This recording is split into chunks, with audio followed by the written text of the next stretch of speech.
So with that, I would be happy to answer any questions. I think you've previously expressed your willingness to have tax information exchange agreements with the African countries, but also expressed a view that there were difficulties with that, Yes. because some of the systems in place over there, and corruption being a problem as well, but essentially the tax collecting mechanisms and authorities over there are not as well advanced as they are in other countries. That has been a really big problem, and I've spoken at the OECD, I've spoken to the General Secretary of the OECD, I've spoken to various UK Treasury Ministers, saying that we were very anxious to extend our tax information exchange agreements to developing countries, and Africa in particular, but that there was no template established for us to do so. On all those occasions, I got complete agreement from the people I was talking to, and it's good that we find this weekend now there is a new model developing which will enable that facility to take place. But the points you raised are very valid, because a lot of developing countries do not have a complete tax collection service in the way we understand it in the Allan and in the developed countries.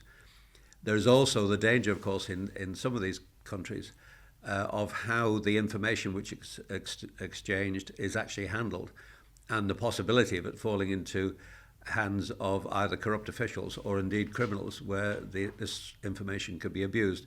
So a lot of the problem has been around the capacity of the individual countries to handle this information and the security of the information when it's been ultimately exchanged.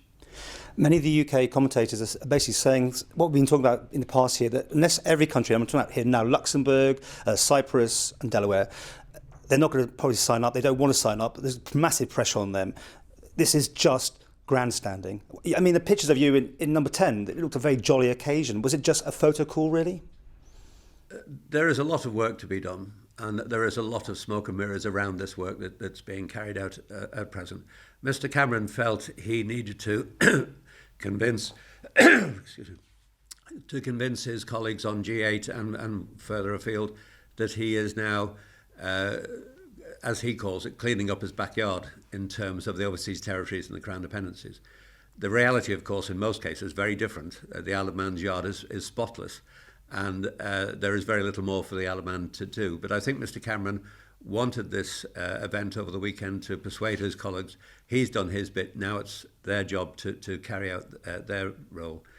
I think the real problem Mr. Cameron has got isn't, frankly, with the overseas territories or the Crown dependencies. We've been aware of this agenda for a long time. The real work for Mr. Cameron starts today to persuade the rest of his G8 colleagues to do the same thing. Because while he is talking about a public register of beneficial ownership, for example, in the UK, to try and persuade the US with Delaware or Russia or many of other bigger countries to do the same thing is quite a different kettle of fish altogether. So this was the easy bit from Mr. Cameron, because we already do it. Where his challenge is going to be is to extend it. And the one thing about Mr. Cameron is, both in his letter to me originally and indeed in his comments to us at the meeting in Downing Street, that this has to be a truly global solution. It's not sufficient simply for one country to sign up to this because on its own, because it would simply move the problem from one country to another. That's not going to solve the issue. So the real challenge is more for the international community than it is for the Isle of Man, to get them now to recognise their own responsibilities and their own shortcomings, and to put similar provisions in place. And your meeting was almost to get Bermuda to sort itself out, wasn't it? Because they were the one area of the Crown dependencies and British territories that hadn't really decided what to do. I think Bermuda was late in signing up to it. I think they wanted one or two issues clarified before they made that commitment. But I think ultimately they will make the full commitment. All the overseas territories and the Crown dependencies are pretty well committed now to this agenda. This is public register of beneficial ownership in corporate terms. You say not trusts. So in effect, we're ahead of the field. Absolutely. I mean, we're ahead of the field anyway, because we have regulation of companies, company service providers and trust service providers in the Isle of Man, and have done since I think year 2000. The UK don't do any of this. They don't regulate their CSPs, they don't regulate their trust service providers, and I understand this project that Mr Cameron is promoting now is actually just focusing on companies. It's not on trusts or other related entities. The word public as well, public register, it's not as the public would recognise, it's not open to everybody. Well, the Isle of Man isn't, but Mr Cameron's aim is quite simply to make this information available to law enforcement and tax collectors. We do that, and we do that whenever any request is made, and as far as I know, we've never ever refused a request. So it's still guarded? It's guarded in that sense, but in terms of the people who need to know, that information is available, and it works very well. The problem with a public register, especially in a larger country, is that it has to be properly managed. Now, in the Isle of Man, we have regular site visits to the CSPs and TSPs, and they can ultimately, if they don't keep that information current, if it's up to date, they can in fact lose their licence. In the UK, they have nothing like that at all. So if they have a public register, not only have they got to make it public, but they've got to ensure that it's current, that they know the beneficial owner of every company as it evolves, as it changes. And the ownership of a company can change on many occasions over a period. You were meeting representatives of the African countries who, of course, people like Christian Aid say are the ones that the offshores are robbing. What was their reaction? I know you were standing next to the Ghanaian representative at the Trooping of the Colour. What was their feeling?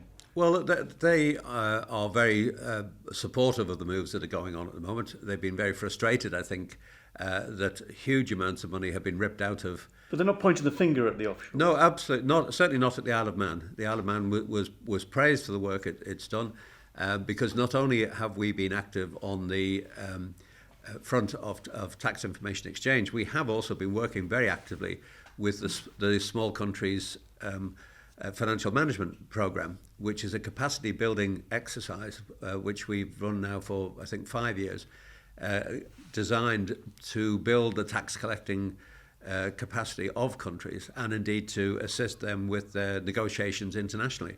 That has been recognised by many countries, and the Isle of Man got praise for that from the people I spoke to. Do you not think Syria is going to take the edge off the G8 on this tax front now? Yes, I think the event over the weekend has perhaps fallen into the shade somewhat with the issues now of Syria and other issues clearly which will dominate the world agenda.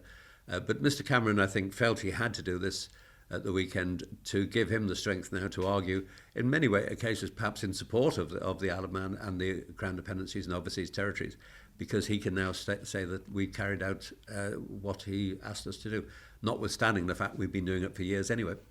You mentioned that the UK Prime Minister and Treasury Minister praised and acknowledged the good work the Isle of Man has been doing. How much do you think all this being, in the headlines and the G8 is changing the perception of the Isle of Man to UK politicians and just to the general public? Certainly, my feeling talking to UK politicians, especially senior politicians now, is that the mood has changed quite dramatically from what it was a few years ago.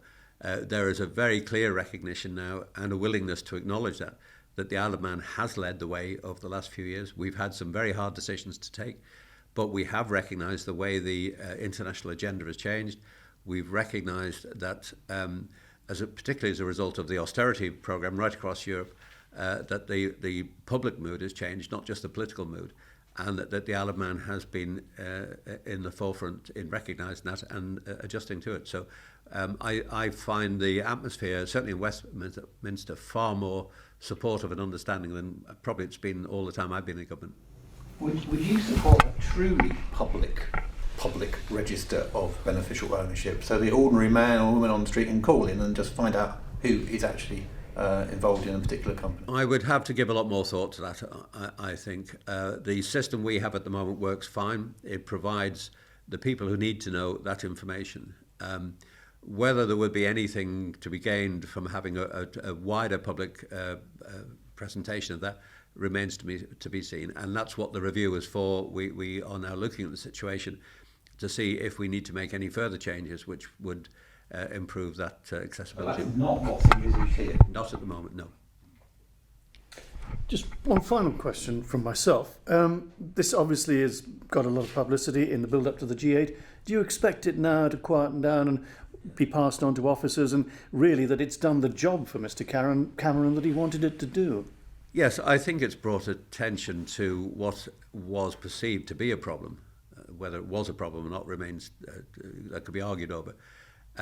My feeling now is Mr. Cameron has shown publicly that his territories, the OTs and the CDs, have worked hard to put their houses in order, as he said.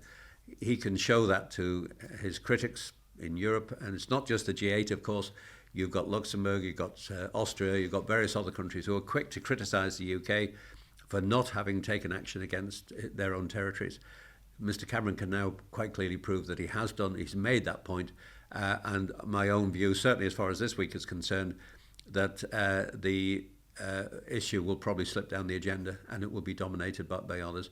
I wouldn't say it's going to go away, but it certainly won't have the same high profile. I think what we need to look forward to now is how this develops over the next few months, and particularly whether it gets back on the agenda for G20 in September. One supplementary question. I searched the papers assiduously, particularly the Guardian Observer, but Richard Murphy's name didn't appear anywhere.